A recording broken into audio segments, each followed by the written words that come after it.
Well, you've seen the title. Welcome, welcome, welcome, welcome. This is this month's marriage class, and we are blessed to be with you, and thank you for tuning in to share with us as we talk about, from the title that you've already seen, are you doing things that could cause a divorce? A divorce, yes.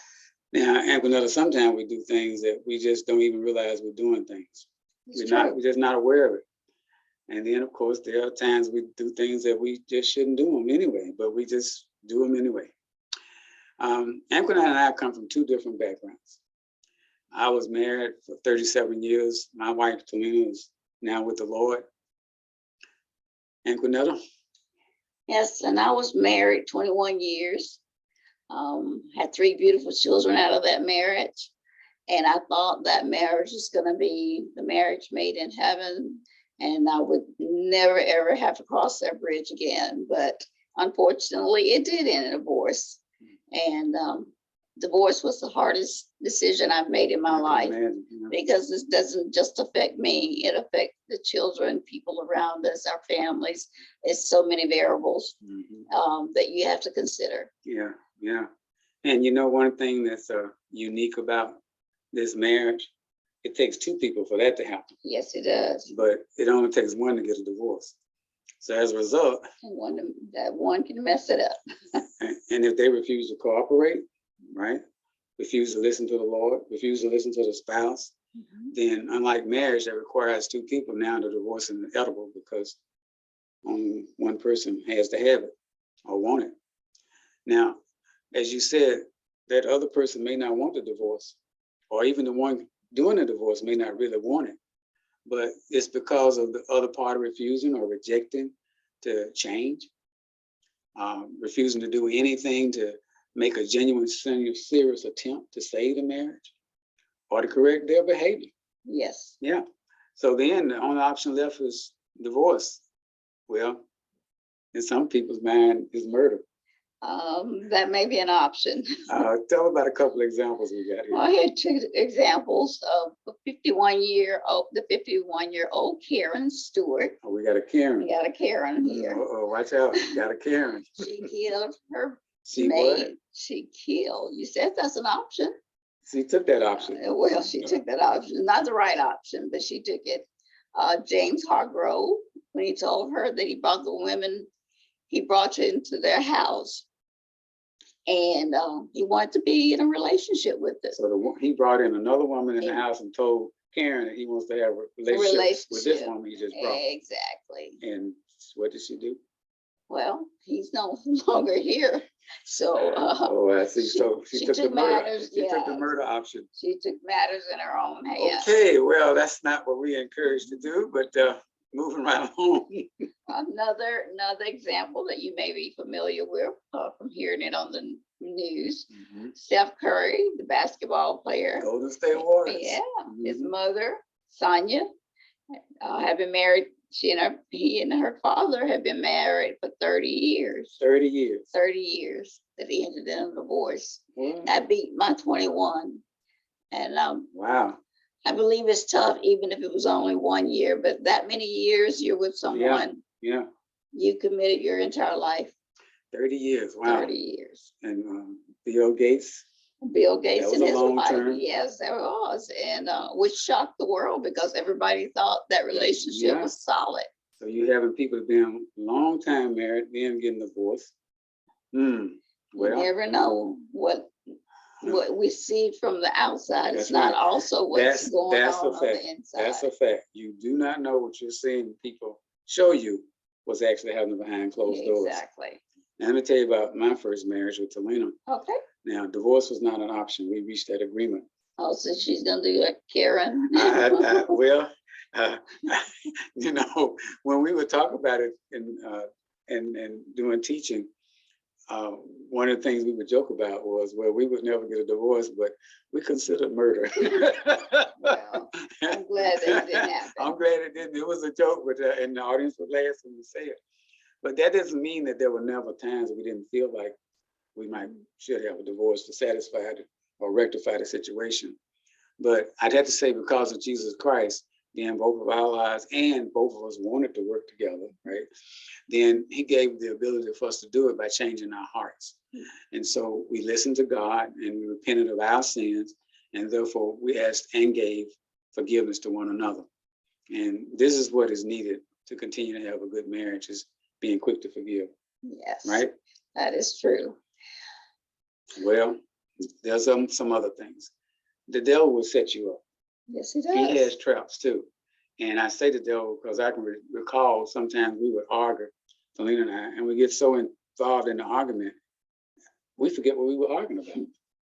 I can recall that there were celebrations that would be coming up, like anniversaries and birthdays and Thanksgiving. And usually before that event came, an argument would come up. Well, that was a joyous time, joyous occasions, and he is not the one who wants you to have fun and happiness. So. I don't know why it took us so long to realize it was him buying it. When we finally got it, then we stopped arguing, because we saw the enemy was behind all that, trying to rob our joy and screw up the event, you know? Yes. Now, I did some research, and I found out what the top 3 causes of divorce is in the United States. Hey, let's hear that. Well, we want to ask you, the audience, what do you think those top 3 are? And be thinking about your answers. I'm not going to show you just yet, but the Bible does give specific reasons when you can get a divorce, and we'll talk about what that is. But I want to caution you that divorce should be considered carefully and not taken lightly, like Annquinetta did. So even when it happens, something that you consider to be a divorceable event, that doesn't mean it's automatic. There's still grace, there's still mercy and forgiveness to try to work the situation out. However, there are times when you've done all you can do. You just can't do it. That the final option that only remains as a remedy is getting divorced. And from my experience, a divorce is more traumatic than the death of a spouse. It is. Right? It is. Yeah, because that spouse is still alive. That spouse is still there, and it just can cause problems even after the divorce. So don't take this as a light situation. So my lovely wife now, thank God, Annquinetta, she'll share with you and give advice of her perspective on the topic. And before she does, just want you to understand, even though our situations is different, none is better than the other. They're simply results of one that was willing and one that was not. And so one that was not willing, then, well, 2 that were, I should say that, because both of us was willing to work things out. And that's really the key. Both you have to be willing to work together to work it out. If one is not, then the relationship is actually going to end in divorce. Well, that's true, because you said earlier that it can take one to cause a divorce, and it takes 2 to marry, but one can cause a divorce. And the thing is, in divorce, it's a partnership, and both of you have to work at it. In marriage. And yes, you have to work at it, and you can't do it by yourself. You need the grace of God to help you through it. Mm-hmm. But when your everyday life is turmoil, there's no peace in the home. You just talked about the peace. Right. Around holidays, there's no peace any days. It's something every day. God doesn't want us to live that way. Right. And you talk to him, he counsels you, he guides you. And then the home is like a battle zone. Mm. You know, there's always an argument or a fight about something. Mm-hmm. And something so trivial that most of the time you just usually will let it roll off your back. But being the devil as he is, he's there. He'll use those little instances just to create chaos in the home. And if you're not really willing to reconcile, if you're not willing to forgive, you talked about forgiveness a minute ago. Yeah. If you're not willing to just realize it's more than you involved in this family, change your behavior. Then and you must change. Mm-hmm. And if you're not willing to do that, then you will never have peace in the home. Mm. And under circumstances when there's more destruction in the home than peace, you don't need to be there. God doesn't want us to be unhappy. He is a God of love and peace and honor, and he knows what you're going through. And not only that, every day it escalates into a fight. There are times you're just treating each other cold. There's no evidence of love in the home. And guess what? Your children will pick up on that. Oh, yeah, yeah, yeah. They are not blind Yeah. to the situation. Yeah. So you have to think about them because they're traumatized for life. Yeah. Think about how many people say that, well, I saw my mom or my dad beat my mom and all. And so that's why I act that way. You know, they are traumatized for And life. they'll think it's their fault. They'll think it's their The fault. kids do. So we have to think about those things. Well, tell us about the last lesson we did in April. Well, and in April, we talked about, are you doing things that could destroy your marriage relationship? Mm. These things that if you do them or remain, you may still, and there were some things that we mentioned that if you continue to do that, you will remain married. Basically, when things like that happens, you know, when you get happy, get married, you're always happy. It's a very joyous occasion. But then all of a sudden the thrill is gone and there is no happiness.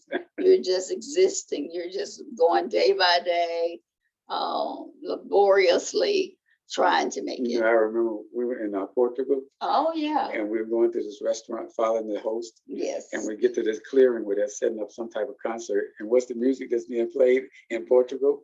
The thrill is gone. We both stopped in our tracks like, really? In Portugal, they're blasting this song? Yeah. The thrill is gone. So they're just existing and putting up with each other. That's right. Right. Well, all right.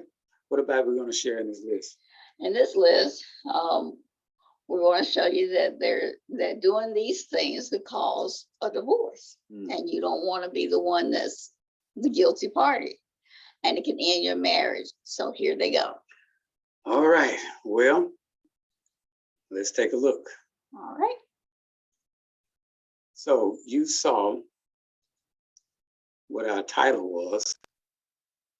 And this is where we are now. So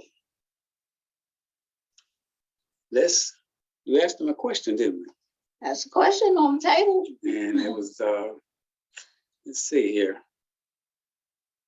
What are the top 3 reasons for divorce in the United States? That was the question. That was a question. The top 3. Now you have plenty of time to think about this, so what you think. And I'm pretty sure you're going to get at least one of them. You may not have the right order. All 3 of them. You might get them all. Okay, so here they are. We're going to throw them all at you at one time. Boom. Incompatibility is the number 1. And probably most of you probably thought maybe the second one was the first one, but infidelity. Yeah. And right behind that, finances. Right. Yeah. That's true. Many people get married and they think they have something in common. They should be compatible. Right. But after you stay a while, you feel like you realize that you really didn't have things in common.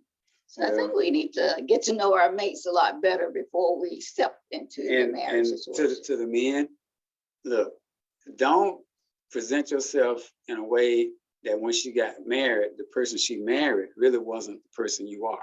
Yes. Right? Yes. So she's falling in love with the person that is being shown her. And that should be a genuine person, not someone doing something to get the person. And then after you marry, the real person comes out. That's a shock. That's why they say later that we're incompatible, but that should be known before it happens. Yes. Before the marriage happens. So really, quick marriages might not be the best thing to do. Get to know that person, the real person. Yeah, or the thrill will be gone. Quickly. Well, how about, this was the title, doing these things will cause divorce. Well, this is what we want to list now. Yes. This would be some of the reasons why we are seeing some of the things that we are seeing. First one. Physical abuse. It's huge. We see that day in and day out. Domestic violence, everywhere, right? Everywhere.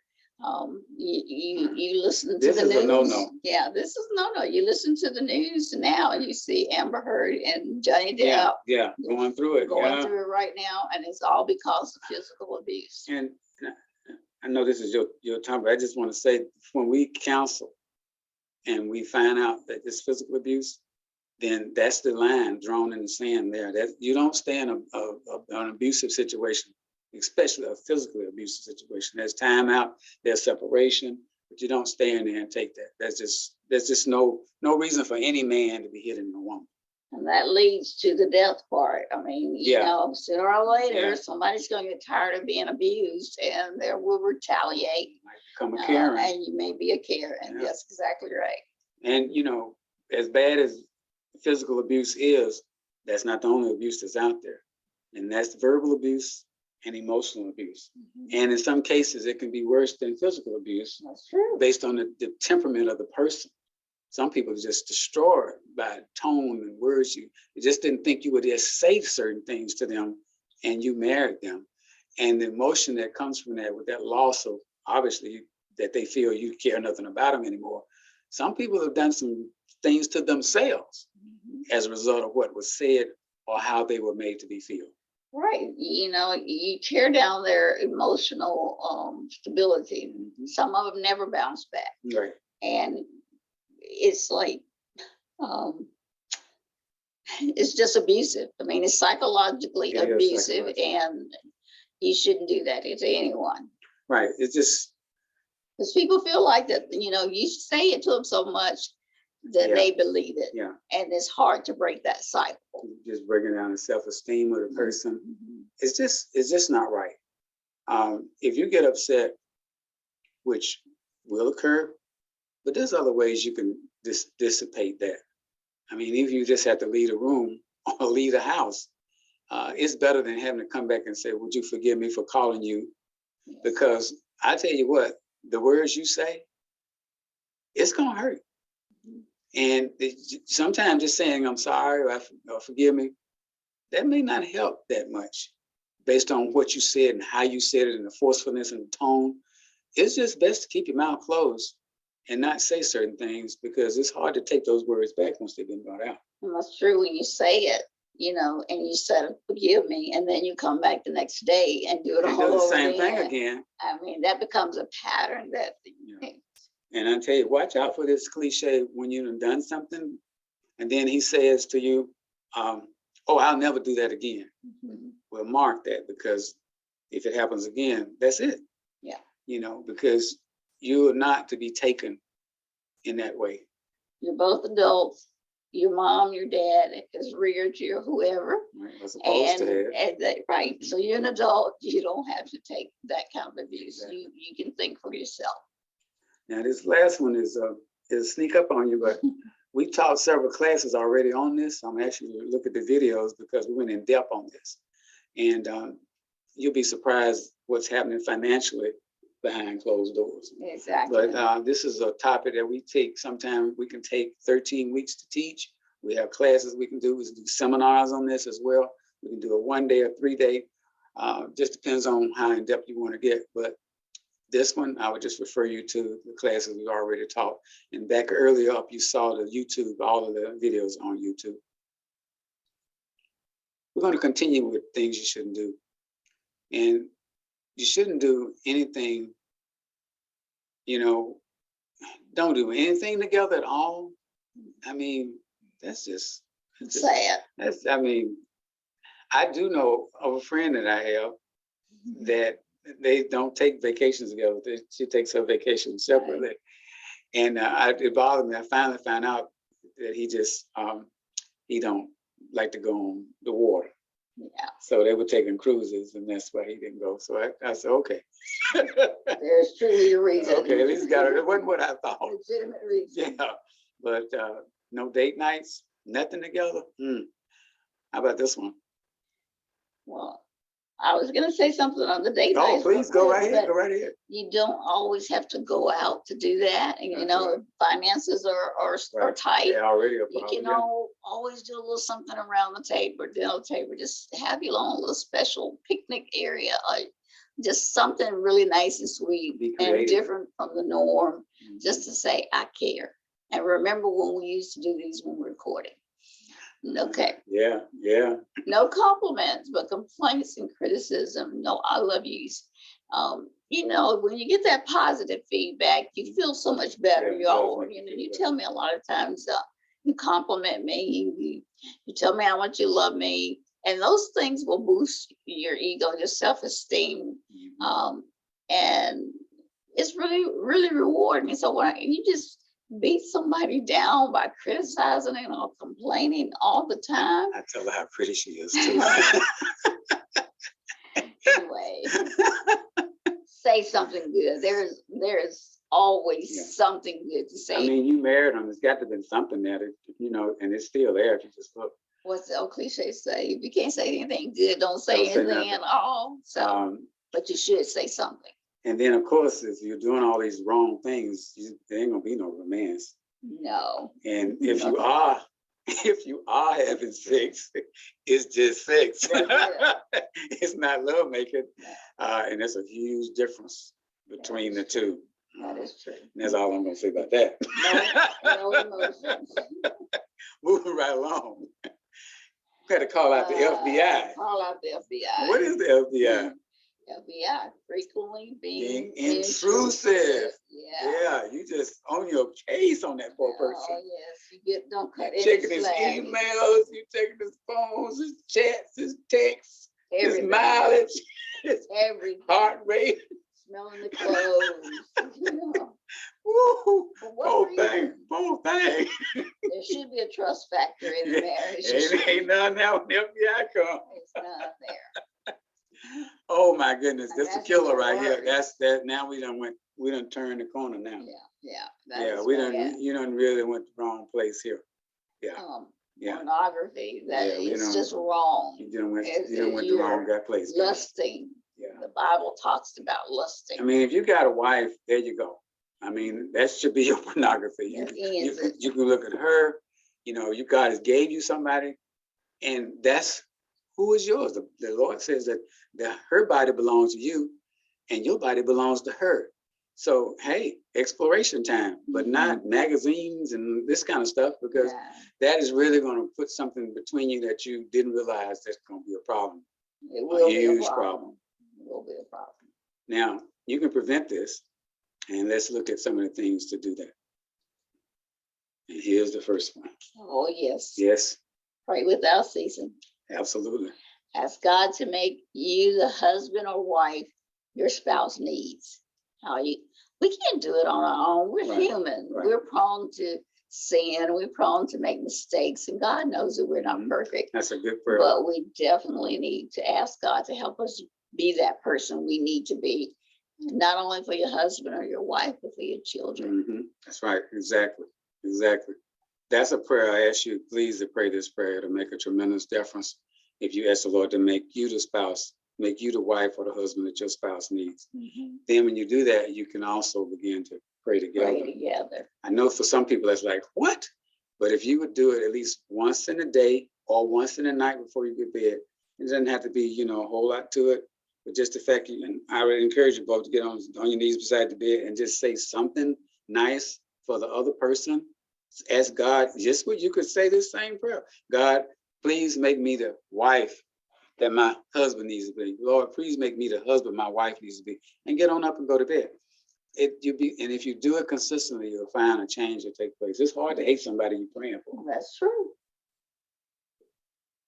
And goes back, compliment what you like about them. Mm-hmm. Don't beat them down, boost them up. You're that person that helps them get to the other level. Mm-hmm. And your mate, your husband or your wife is who you trust most and who you want to encourage. Exactly. The world can say something bad about you, but if you know you've got your husband or your wife on your side, the rest doesn't matter. Because the person that should mean the most to you in your life has your back, and that makes you feel good. And I always say what you want. I always say what you want to have, not what you think you have. In other words, if you say positive things, if you put out your I love yous, I appreciate you, I value you, I thank you for what you do, those clothes They don't wash themselves. They don't get in the dresser drawer by themselves, folded. Yeah. You know, the bed doesn't make up itself, you know, and the dishes surely don't wash themselves. But just those things alone, there's plenty of things to be thankful for and be appreciative for. And on the other side, going out every day to work, to deal with the 9 to 5, both of you going out and dealing with the public and dealing with all that stuff you have to go with. And then you come back home, that should be your sanctuary. Mm-hmm. So be thankful and make this agreement, you know, Yes. that if you take divorce off the table as an option, it forces you at least to work together to see what you can come up with a solution. Yes. Right? So problem solving isn't a divorce. Right. You know, there's going to be trouble in a marriage. There's going to be disagreements, but you can fix it. You know, talk about it. Listen, hear each other out, mm-hmm. and then it should motivate you to change your decision or your mindset. I put this up on financial expectation, but you just said something. I'm gonna piggyback on what you just said. We talked about this the last lesson, but just a quick throw out. If you just from 1 to 10, 1 being the worst, 10 being the best, if you just score what your marriage is right now, what number you will give it? The husband put yours down separately without the wife seeing it. The wife put hers down separately. And then at the end of this session, y'all look at what those numbers are. And if the husband's got a 9 and the wife is a -3, you need to look at this again and do some really some serious review. Counseling. Some serious review here, because something is going to blow up here. But the financial piece, we come out of different homes, raised different ways financially. Mm-hmm. We've seen the mom handle finances, dad handle finances, or nobody handle finances. And you were raised in that light. So you need to talk about what your financial expectation is in this marriage and for this marriage. Because you'll be running on thinking things and don't even know why she or he does the thing they do, but that was normal in their family. Yes. So, you know, share what those things are. And hey, back to the date nights. Happy home there. The thing about date night, you know, is what's, you know, it's not just going out or just staying in, but it's the conversation. It's conversation. It gives you an opportunity to talk about things that you may not have had time to talk about. Not the work. You know, leave the work at Don't work. Don't talk about work. Don't talk about the kids. Yeah. Don't talk about the mother-in-laws. None of that. Just talk about both of you. Right. What are you missing? What am I missing? How am I feeling? How can I feeling? make you feel? Yeah. You know, and little things help. We always talk about little things. Mm-hmm. He likes to hide things under my pillow, and I flip the covers back at night and see my favorite candy bar or something like that. Those are little things, a $1 experience right there that means a whole lot. Yeah, and I'm always surprised at how much it means to her, but it's the thought that counts, really. That's really what it is. Mm-hmm. And so you want to ask, hey, how you doing? You know, when I said that, how did that make you feel? Mm-hmm. Right? You know, and that's what these dates nights are for. Yes. You know, get away, but really to explore each other, get to know each other better. Yeah. Mm-hmm. And you need to get together, but sometimes you need to be apart. Exactly. So don't smother each other. Give each other space. And there's nothing wrong with that. No matter what anybody says, it gives you a chance to refocus and regroup. That's right. And you know, you may not know what's bugging you. Sometimes he said that to me. He said, I'm feeling just a little anxious and I don't know why. And I'll leave him alone. I'm like, okay, I'll figure it out. She's real good about and that. I'll step away. And really after good. He goes through his period of analyzing himself or whatever, or praying, he comes back and he said, I know what was bothering me. Annquinetta's really smart. She's very smart. And she does a lot of things just right. Because sometimes you don't even know yourself. You don't even know what's going on. Or you may be a processor, which means you got to go through this day before you know what's going on. All of them 2 or 3, or you may not know. But what she doesn't do, she doesn't make it worse, right? Because you can say, well, what's wrong with you? Or you turn it into something. Well, you're not talking to me, or why you not talking to me? And or you got something going on, you know, and then you take something that wasn't even there and putting something on the table that shouldn't even been in the first place. By simply could have been resolved by just being quiet. And what I like about that is, and I probably had never said that to you, at least I know it's something that's bothering him and it's not really with me, or it's something that he's trying to figure out.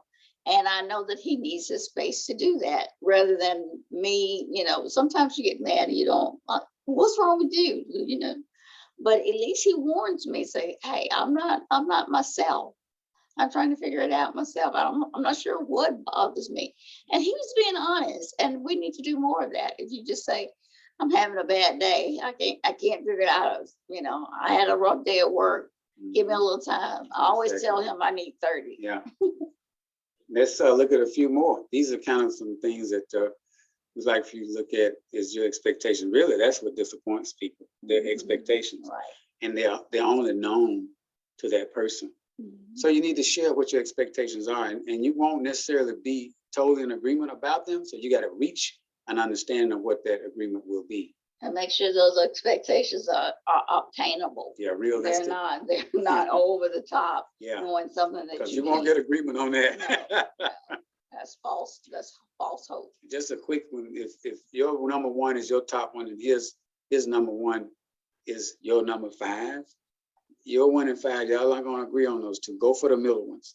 And that way you can at least find something in agreement with. Common ground. Common ground. We talked about this before, but we can't help but reiterate it. Don't compete. Don't condemn. And we already talked about complaining. Oh, we're going to show you some scriptures about that one. Nothing is worse than a nagger. We're going to show you something about that. Don't argue or use physical, verbal, or emotional abuse. We talked about that.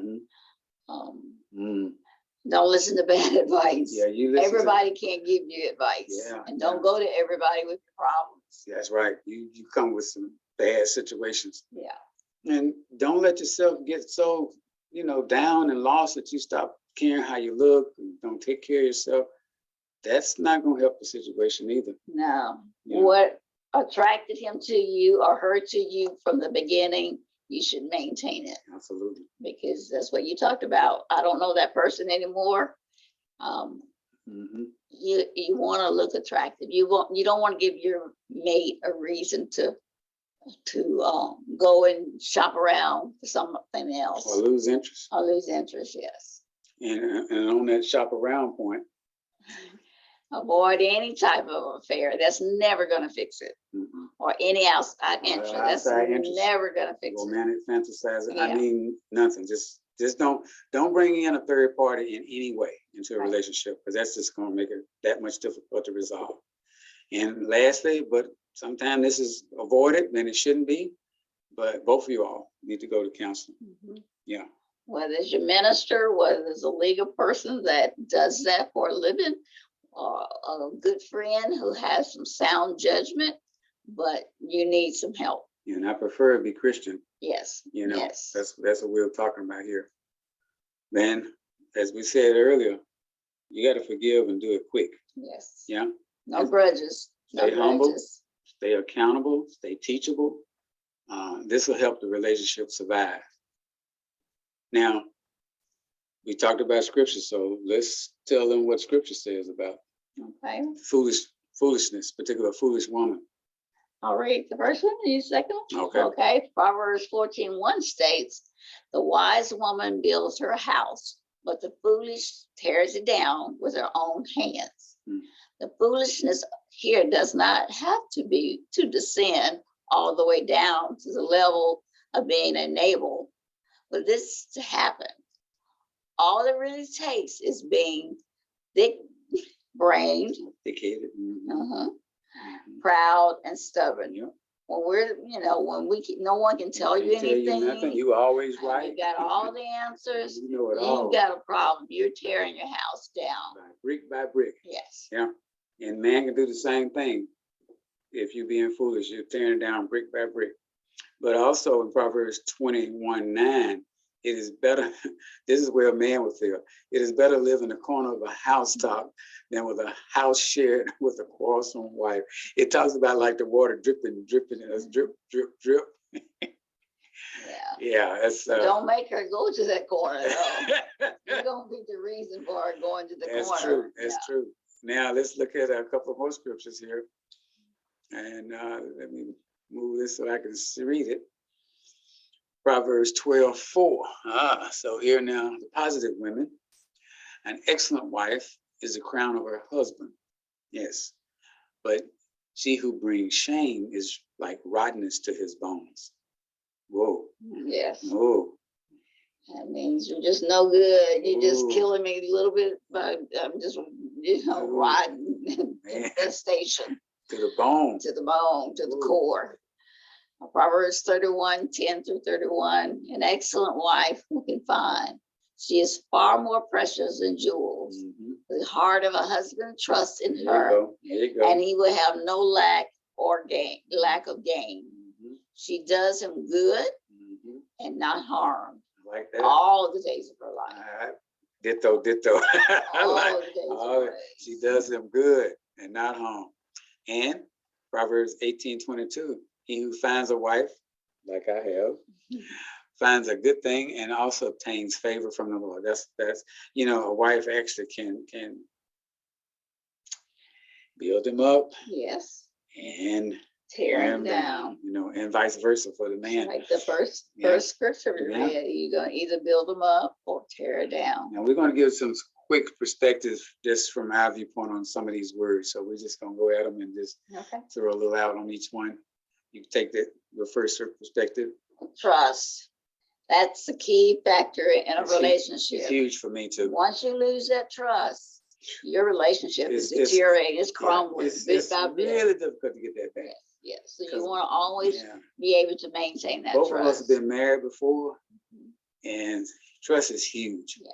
So you just don't want to violate this one. Right. Yeah. And once you lose it, it's hard to get it back. I'll never do it again, and you do it again. That's pretty much gone. Right. And then when that goes, so does this one. Mm-hmm. And then when you don't have any respect, I mean, it's just like you can't do nothing right. Right. Yeah. It's just, and a man really wants to be respected. Yes. But you earn your respect, and you can't be respected if you can't be trusted. That's true. So and don't treat him like you're ashamed of him. Yeah, well, that won't help him with it. Won't help at all. Selfishness. Sometimes it's all about us. It should not be about me. All about me in the marriage. We're a unit now. We're supposed to be one. It takes two to make that one. So I can't just always want my way and he not get his way. And please don't say you're not making me happy, because that's not the role. That's not this job to make you happy. That's really not the goal. If you do the things the right way, the happiness and all that will be there as a byproduct, right? So love the other more than you love yourself. Yeah, you need to love yourself to be able to love someone else, but love them more, because if they are valued more than you, then you're going to treat them precious, because Annquinetta is precious to me. She's very precious. I'm blessed to have her in my life. I got the best out of the deal. We tease each other about that, but that's the way that I feel. She'll say the same thing to me. But as you can hear and hopefully see, we trust each other. We respect each other. And I love her more than I love me. And vice versa. And so that's a good thing, folks. And then when you got married, you said some stuff. A lot of stuff. And some of you, God was in the presence when you said it. Some of this you said before a minister, and a lot of people there, and if you didn't make a covenant, you made vows. Honor those. Honor what you said. And ask God to come in and be the glue to keep you together when you don't feel like you're going to stay together, because he'll do it for you. You remember that, that you did make this vow before God. And if you have any faith or trust in him, you don't want to disappoint him, because he knows your heart. Exactly. So you have to think about that. What you think you're getting away with, you're not. Well, here's the email address. You got questions for us, please write us. We'll try to respond back the best we can. Pray with us as we say this out loud. Father, I surrender all of me to you right now. I put you first from now on, and choose to find my life, my happiness in Jesus alone. Fill me with your son, Jesus, in such a powerful way that I become the wife or husband you created me to be. In the power and character of the name of Jesus, we pray. Amen. God bless you. We love you. Look forward to see you again. And we are Otis and Annquinetta, enjoying the journey. journey. See you next month. All right, have a good one. Bye.